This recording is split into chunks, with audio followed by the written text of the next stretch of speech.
Gardner going to get here? I am dying of thirst. I am so hot. Look, even my leaves are drooping. Oh, and I'm a sunflower, and I've had just about enough sun for the day. You know, I am so thirsty I feel dizzy. I mean dizzy. It seems like days since he was here with the watering can. And, by the way, it had a hole in the bottom, so he lost most of the water before he even reached us. I am so thirsty, I'm starting to lose my petals. If he doesn't get here soon, I'll all be as an empty stem. Oh, my beauty will all be gone.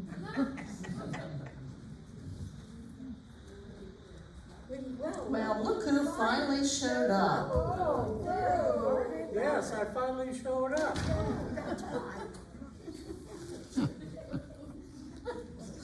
What a sorry bunch of flowers you turned out to be. I knew I should have planted something like kale or collards instead of this bunch of weeds. Who are you calling weeds? Ah, we are the most beautiful things that God ever created. With enough water, we could be breathtaking. So now look at us, we're all dried up because of you. Yeah.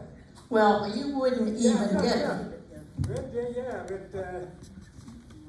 Yeah, you're breathtaking, all right.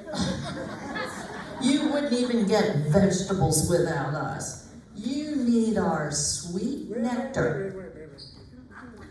I wasn't through with my part. Oh, okay, go ahead. I only got 12 lines.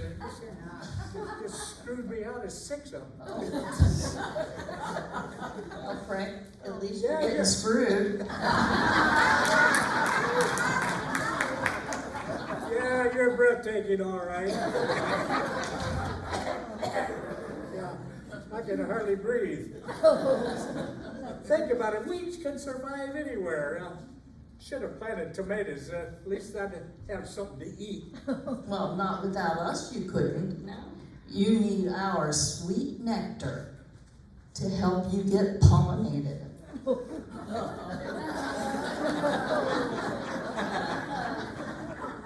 Yeah, I used to pollinate a lot.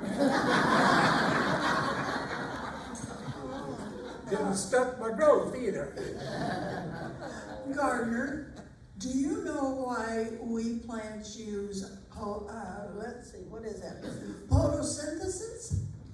Do you know why? No, why? So we have a sweet nectar and a light snack. Well, that's pretty funny. I've got a better one. What do you call it if the worms take over the world? I don't know, what? Global warming. How about this? What do you get when you cross a 4-leaf clover with poison ivy? 4-leaf clover with poison ivy? I don't know, what? A rash of good luck. Well, I'm itching to get out of here. That does it. Next time I am gonna plant vegetables. Then you only have to worry about The elephants. What are you talking about? Why should I have to worry about elephants? Because if an elephant walks through your vegetable garden, all you'll have left is squash. Who's your gag writer, Henny Youngman? Actually, I'm getting too old for this gardening anyway. I'm actually thinking about plowing the whole thing under. Oh, come on now. What would you do with yourself? You spend most of your free time out here fussing with us. What would you do? This is how we remember you, with ordering us. Well, maybe he could take up reading. Yeah, He could start with Better Homes and Gardens and then graduate to War and Peas. Do you know, I heard there's going to be a new mystery coming out, and it's going to be called Trowel and Air. Hey, maybe he could start a hedge fund. Yeah, very funny.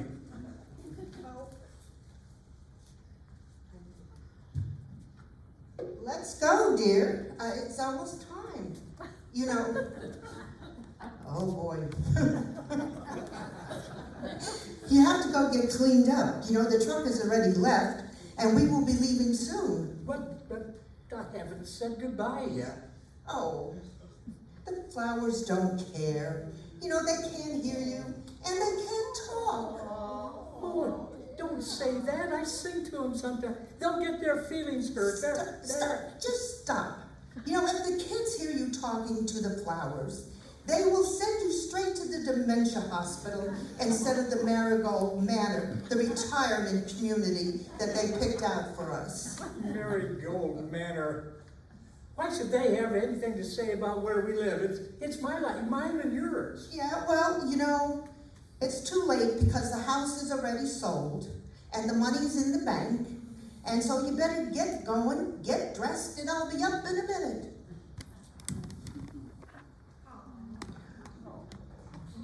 Okay, now that he's gone, is everything ready? The bulbs are already in the box, and all I need is your seeds. The place where we're going has a real nice area for a garden, so you'll be seeing him there. So I want to thank you all for everything. Bye-bye.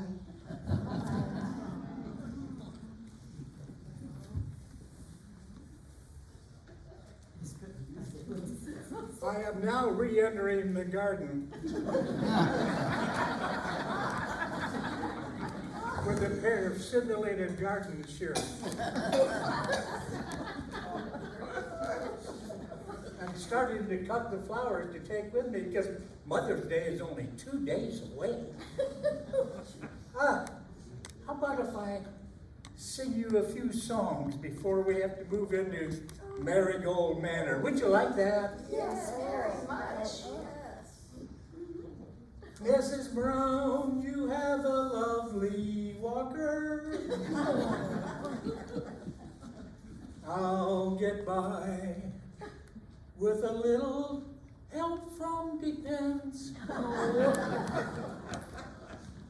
How can you mend a broken hip? Splish splash, I was having a flash.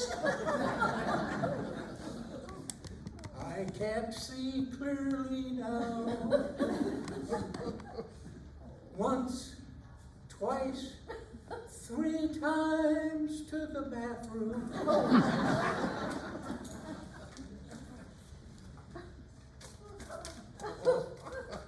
On the commode again. Can't wait to get on the commode again. Come on, girls. Let's get out of here.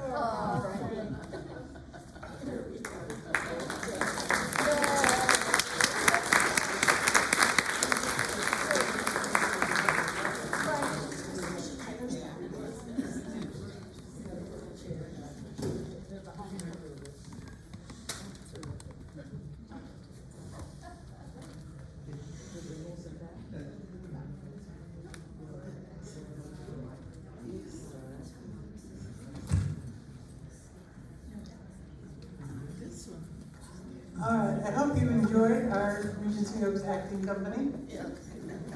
Right now, we're going to give you the treat of Diane Merritt singing to you.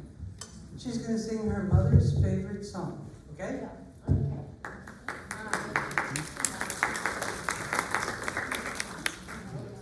She's going to come stage,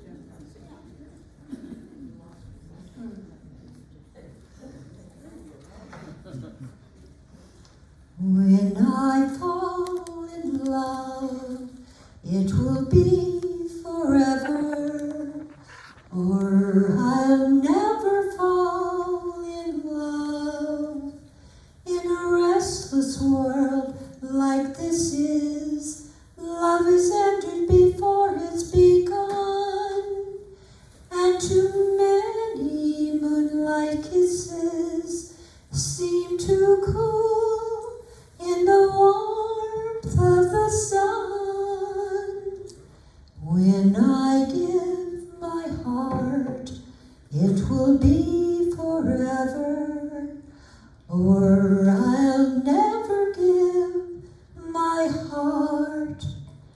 And the moment I can feel that, you feel that way too, is when I fall in love with you.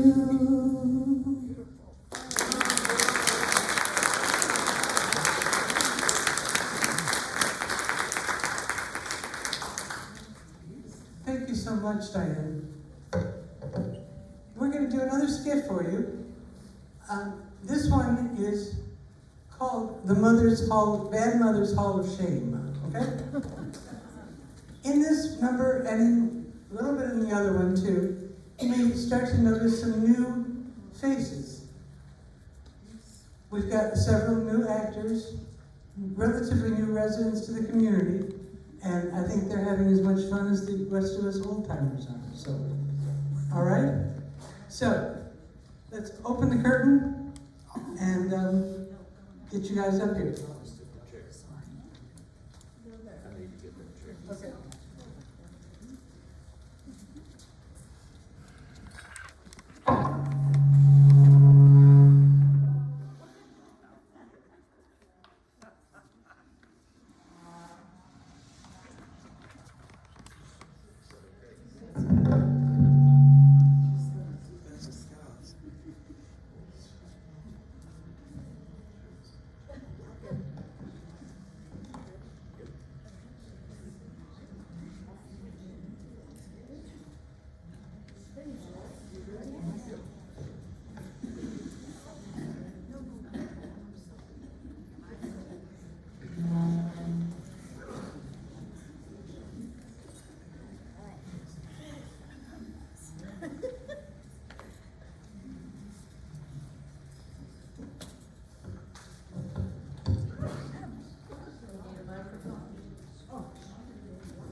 Most mothers are loving and do their best for their children.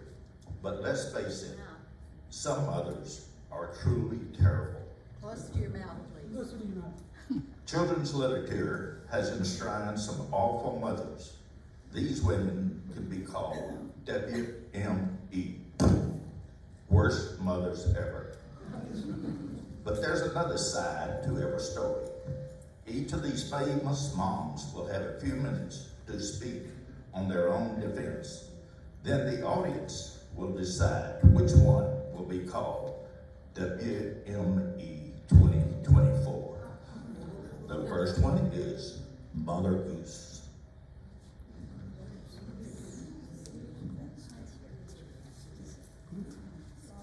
Let's put it back. It's out of the way.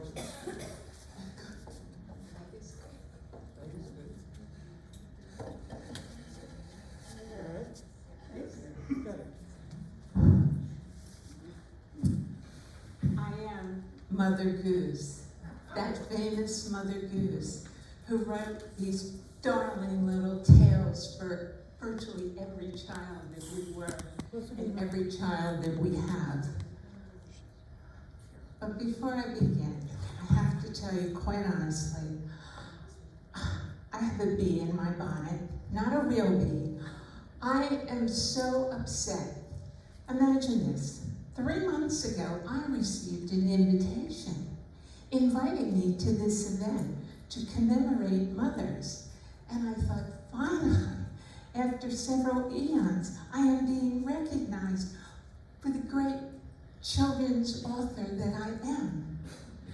And so I made plans for my flight to Tampa from Ontario. I'm a Canadian goose, So it was quite a distance to plan, so I took 2 days so as not to be exhausted. And when I got here, you can imagine my surprise. This is a contest for the worst mother ever. I'm not a worst mother ever. For the life of me, I don't know how they did this. So anyway, I will speak on behalf of myself, knowing that you will understand that I really am a very good and was a very good mother. Humpty Dumpty sat on the wall. Humpty Dumpty had a great fall. All the king's horses, all the king's men couldn't put Humpty together again. We all know this rhyme, and we learned it as children. And sadly, some children did not learn that, especially those nudgy little boys of 7 and 8 years old, who would climb the tree despite what mother said and keep going to the top. Well, hopefully, if they listened about Humpty Dumpty and realized all the king's men couldn't put Humpty together again, they might translate that and say, ooh, what if the doctors couldn't put me together again? And then, of course, there were the 3 little kittens. Boo-hoo. They lost their mittens. The little buggers deserved to. They weren't paying any attention. Do they know the value of mittens? You can't get mittens just any time, especially here in Florida. Well, maybe on Amazon. But it's still going to cost you. So what happened to them? They didn't get any dessert, and all they did was cry. Serves them right. And then, of course, there was Chicken Little, and the little boy who cried wolf, screaming all of these things. The wolf is coming, and laughing about it as people came out of their houses and panicked. I can kind of relate to that. I can remember being 12 years old one summer day, and it was so boring. And so I got the bright idea to scream, fire, fire, fire. All the neighbors ran out of their houses. The paramedics came, the fire trucks, and I just laughed hysterically. At any rate, the tale that I wrote was to warn children against doing that, because someday it might be serious and the fire truck or the wolf wouldn't come. I think that many of you can relate to having a child who liked to take the easy way out. Like you told them to make their bed, and instead of properly making it, tucking in the sheets and fluffing the comforter, they just pulled the spread up in the old hazard way. Or when it came to homework, did you do your homework? Yep. Pathetic. Just pathetic. Well, the 3 little pigs were a tale that helped children learn about that. You don't want that wolf to come and huff and puff and blow your house down, or to blow the covers off your bed because you didn't tuck in your sheets. And perhaps, I hope you don't, but there are some who do know this person, Goldilocks. These nudgy, in this case, little girls who break into people's houses. Well, maybe they're not really breaking in. Maybe they're just walking in because there's only a screen door and they know this neighbor and assume, well, they smell the cookies and they come in and help themselves. If I rewrite this story again, I'm going to arrange to have the bears eat Goldilocks, because I think she deserved it, and that will teach her, the little brat. So I think you can realize my tales from your beloved Mother Goose are only here to help our children become better and learn the lessons that sadly sometimes we wonderful parents can't teach them. So remember that, please, when you vote, and don't vote for me. Thank you.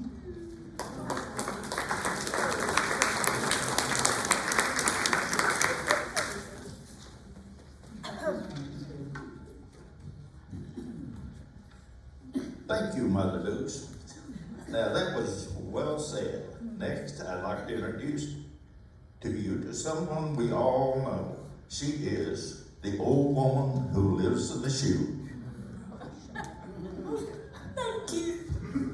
Whew. It is, I am grateful to finally be out of that shoe and into my cap, ready to take a shower. But I don't think I deserve to be called a worse mother. I tried, really tried to be a good mother. Oh, you know, the kind that bakes cookies and reads bedtime stories. But I mean, 17 children would tax even the patience of Mother Teresa. I started out with 5 of my own, but I have a soft spot for orphans and all those little brats who get lost in the woods somehow. So my family grew and grew.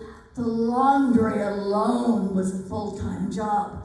And then there were always 17 hungry mouths to feed. I cooked all day to feed them something, delicious and nutritious.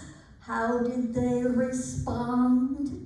Food fights, spaghetti in the hair, sauce, oatmeal on the floor, gravy on the table, and then there were the dishes to wash. Oh, beds to be made, floors to be swept, hair to be combed. Oh, people told me that children ought to be taught to care for themselves. But I learned it is much easier to do everything myself rather than teaching a child who only wants to play. Eventually I was overwhelmed. I needed a break, honestly. So all I did was what mothers everywhere dream of doing. I gave them some broth without any bread.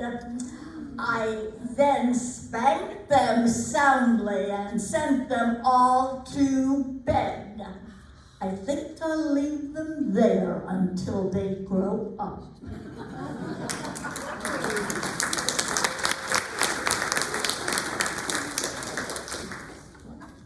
That's a good thing none of your children can vote, isn't it? Why don't you just sit there and rest? You earned it. Now, next up is Cinderella's stepmom.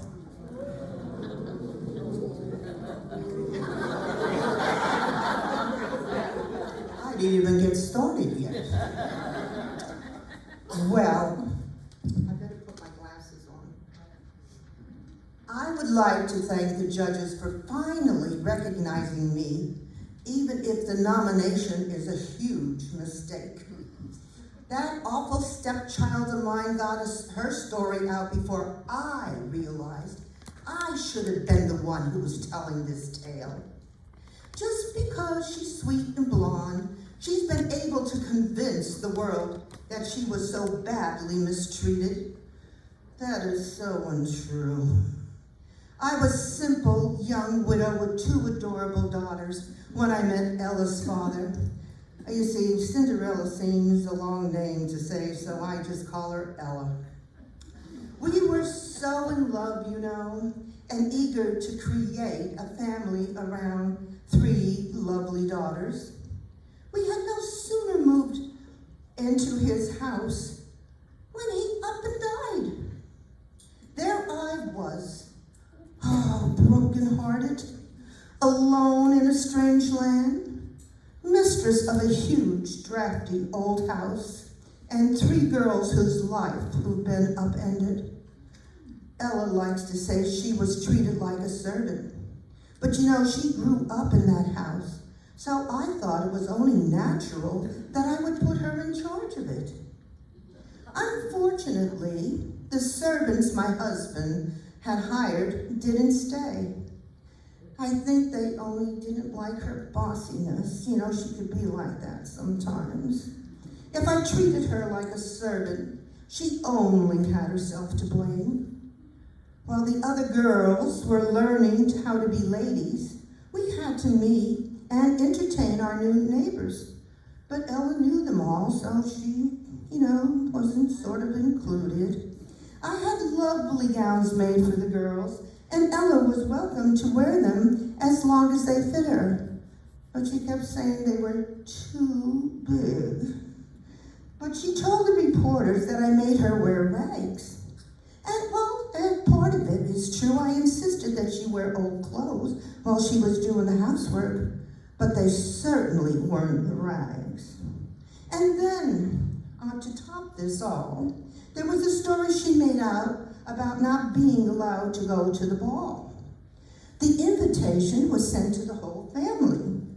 She wasn't ready when the rest of us were, but I knew she would come along when she could.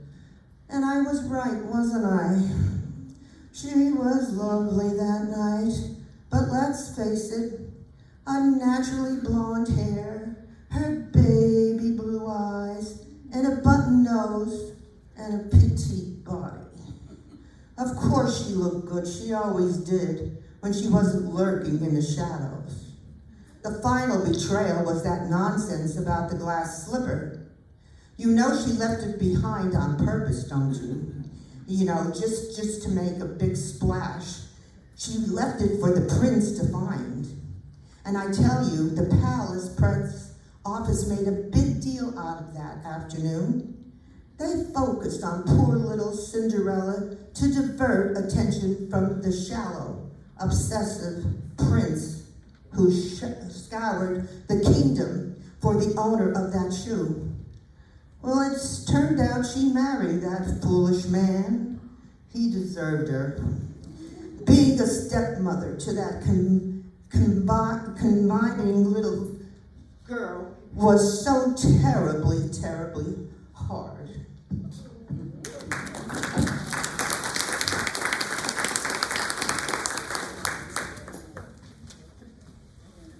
You poor thing. I don't know how you ever manage, but I heard you have a book coming out. How to be a good parent to an ungrateful child. Should be a bestseller. Now, ladies and gentlemen, here's the mother who needs no introduction. Little Red Riding Hood's mother.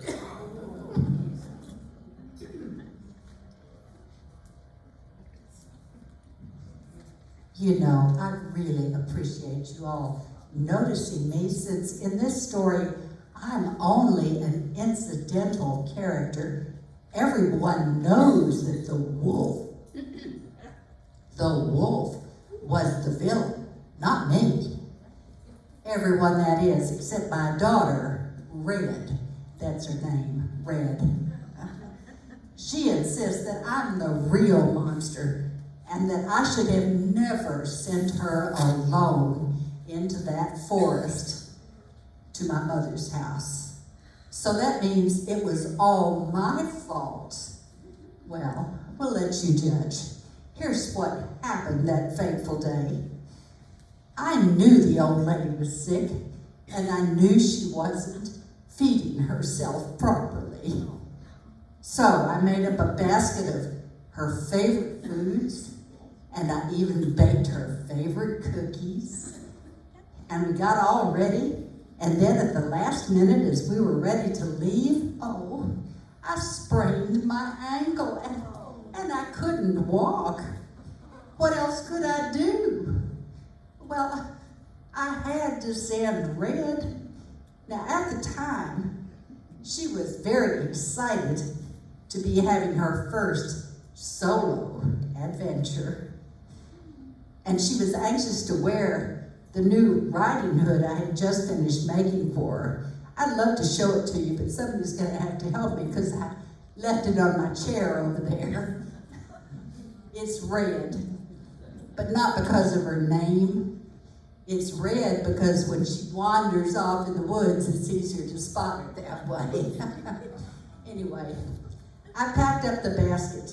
I tied on her brand new riding hood, and I sent her on her way. Go straight there, I told her.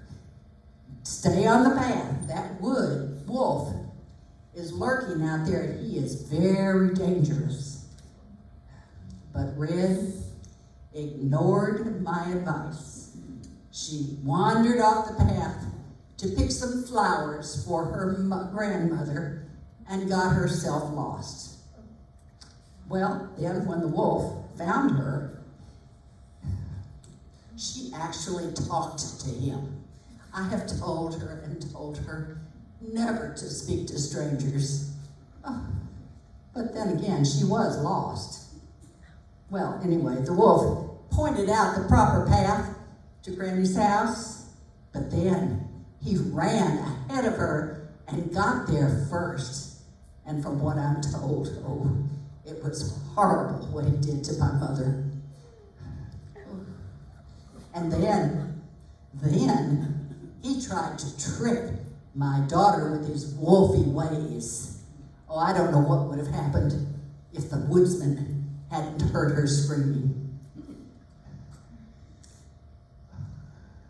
When I sprained my ankle, I had to make a decision, and I trusted that my daughter was ready for her first adult challenge. Now, you know they say that all is well that ends well, right? Well, hopefully the consequences of my one very questionable decision won't make me your choice for world's worst mother. Thank you.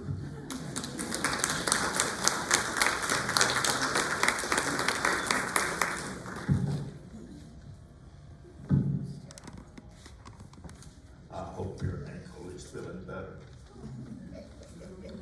And I hope Red will forgive you someday. And for our final nominee, here's a mother that needs no introduction. Jack and the Beanstalk.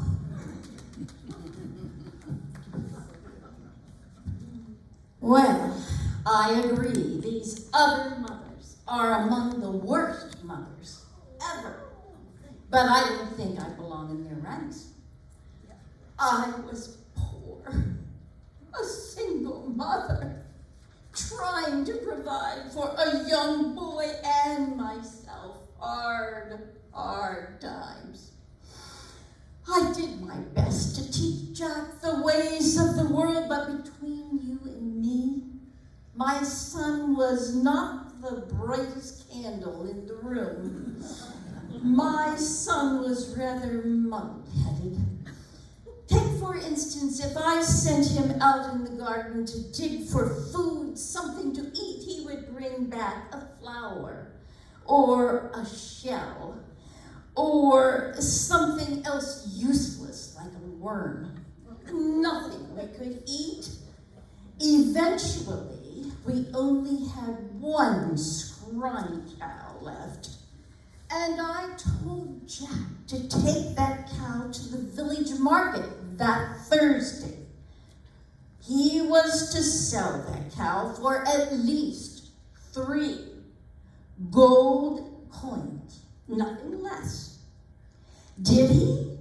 Oh, no, of course not. What did he do? He gave old Bessie to a peddler for, listen to this, 6 bean seeds. Magic ones, of course. Can you believe that? Magic beans, he proudly said. Oh, of course, I was so upset with him and his dreamy ways that I threw the beans away. The next day, a huge beanstalk that reached up to the sky was fair. And I immediately thought of making bean soup, but no.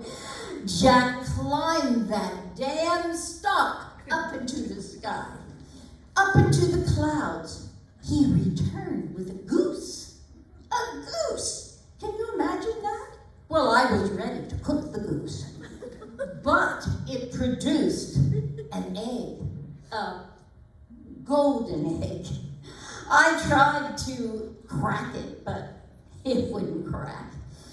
And so I decided to take it into the market to try to sell it, but no one believed me. And so I exchanged it for a cartload of food and a dress for me and a shirt for Jack. Maybe that boy of mine was smarter than I thought. Jack climbed that stalk again, but he ran into a giant. He grabbed a harp of some sort and climbed back down the beanstalk. He began chopping that beanstalk down as I yelled at him that there might be more treasures. But just as I was screaming that he should go up just one more time, giant, dead giant almost landed on top of Jack. Now, I did worry for my son's safety, but having self-worth for both of us would be more important. Maybe I was a little bit too greedy, but everything I did for my son. Honestly, I think you would have done the same thing. Please remember, and don't judge me too harshly.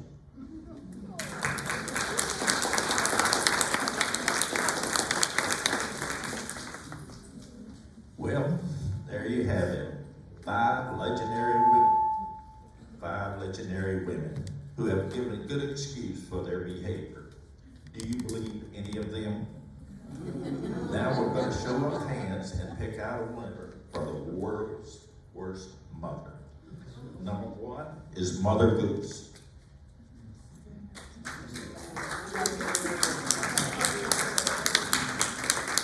Number two is the old lady who lived in a shoe.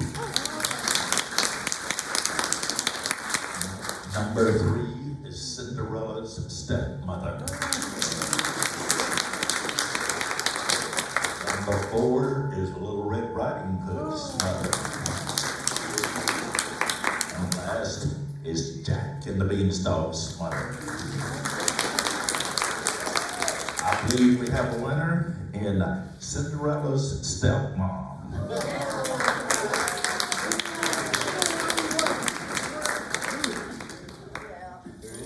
Here is your reward.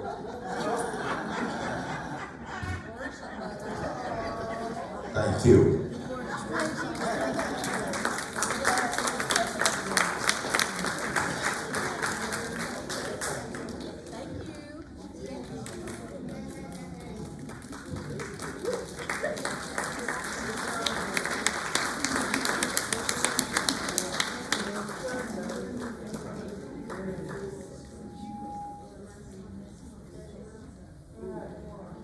Thank you, everybody.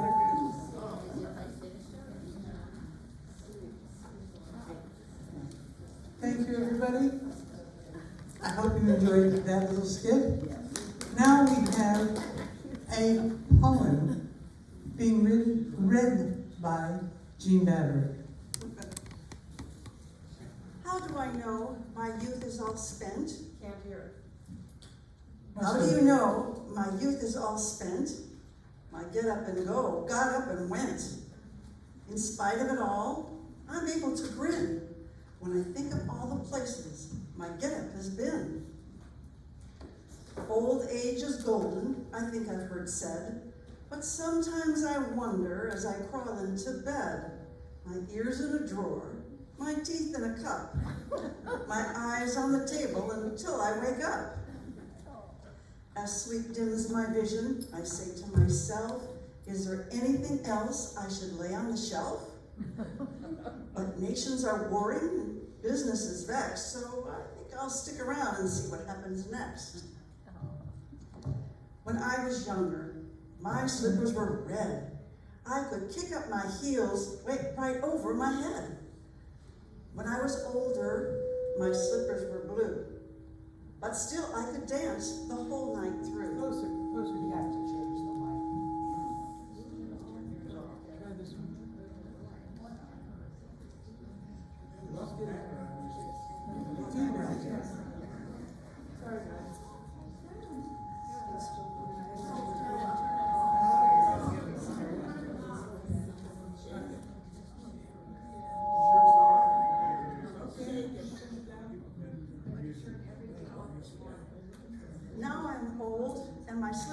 black.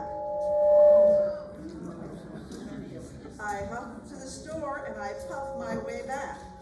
I did.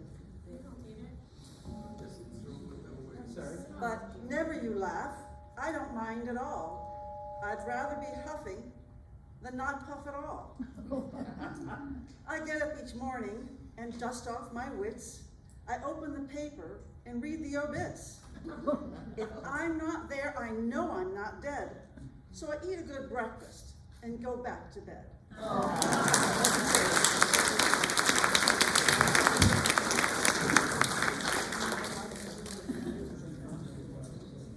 Thank you, Jen.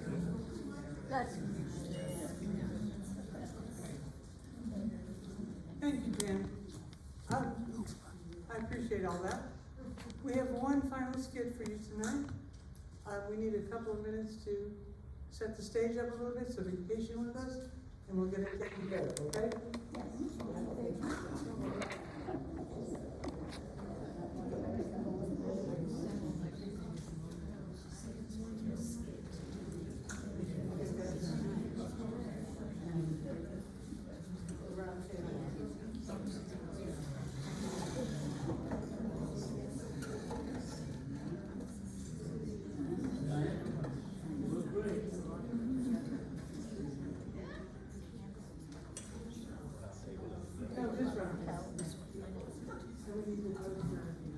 I got it, it's up here.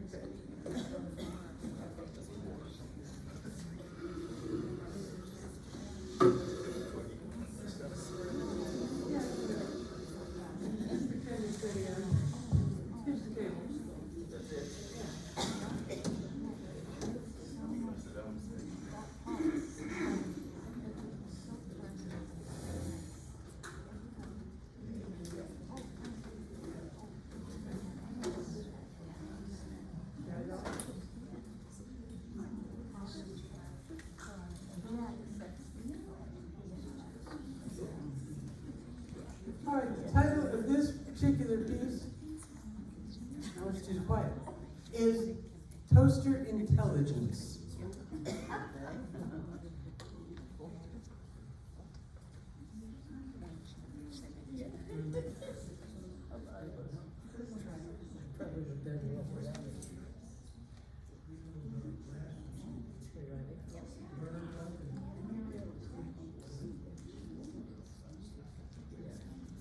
Good morning, Jessica.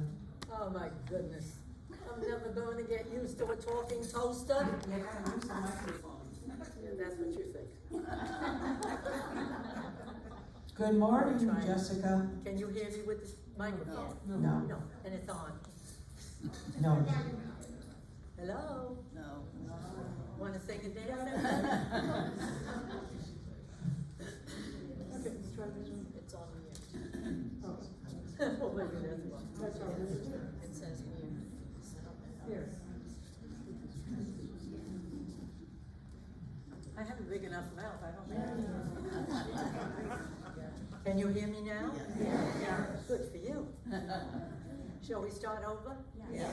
Okay, Miss Toaster. In your mouth. Good morning, Jessica. Oh my goodness, I'm never going to get used to a talking toaster. Happy Mother's Day. Happy Mother's Day. Would you like some toast? I wish you weren't the first person to wish me Happy Mother's Day. Why is that? Because you're a toaster. Would you like some toast? No, I do not want any toast. Perhaps an English muffin. Takes care of that. Mom, you're not supposed to unplug the toaster. Good morning to you too.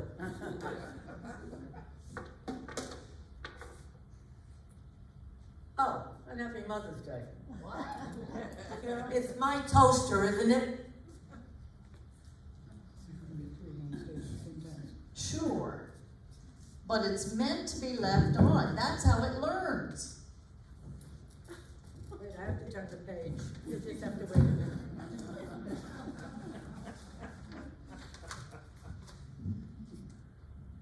That's how it learns? It's creepy enough having a talking toaster, let alone a talking, learning toaster.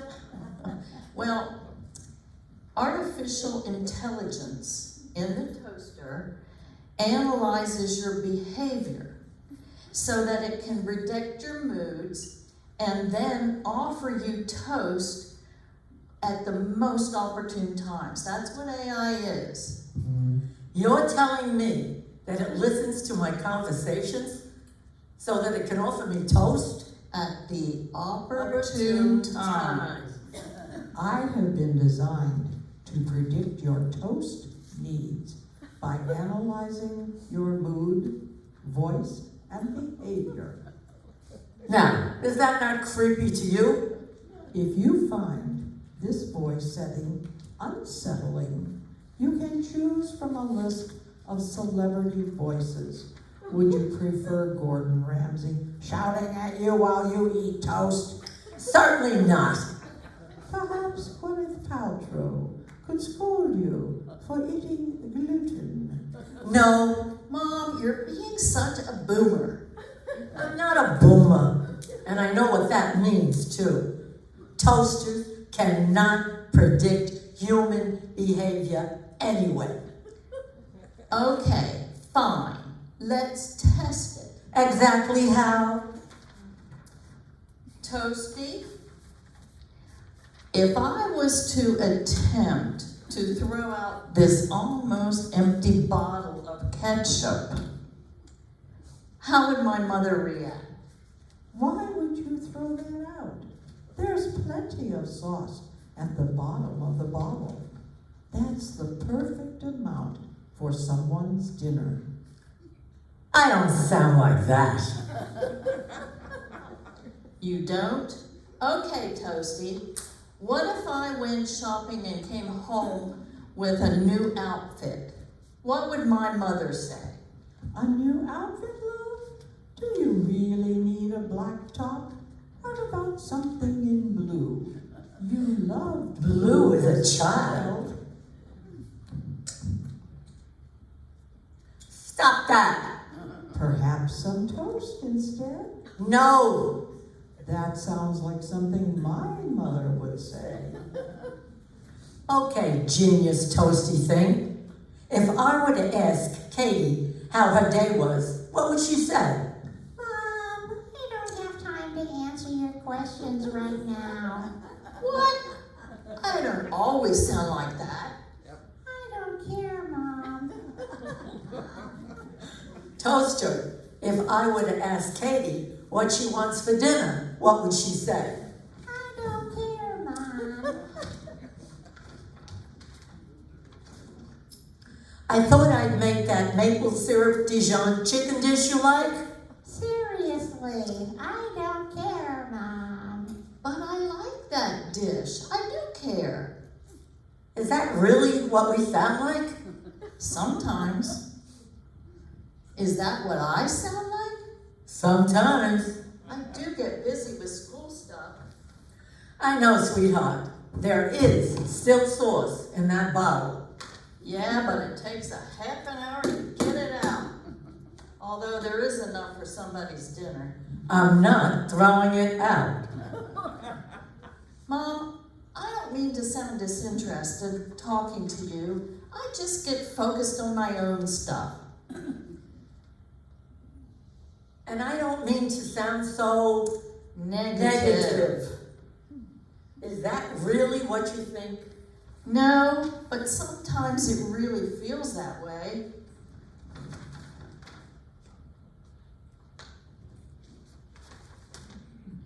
There's not that much sauce in there, is there? No. Mom, Yes, darling? happy Mother's Day.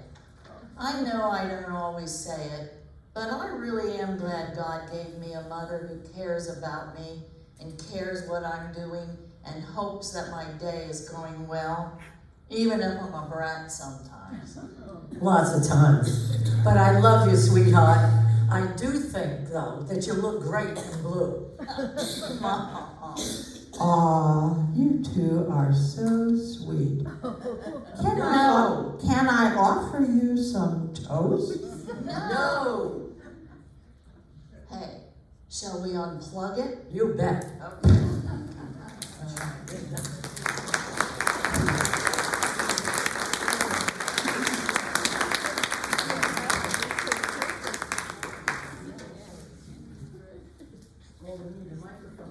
Yeah, we're trying. Thank you so much, ladies and gentlemen. That pretty much wraps us up for tonight. But before we do, I'd like to thank Valerie McAllister. Oh. Valerie McAllister for being our valet. Jan Judish for running our sound and lights. And Rich Ferngren for doing a video of it. So, we've all worked hard. We'll all see you again next month, okay?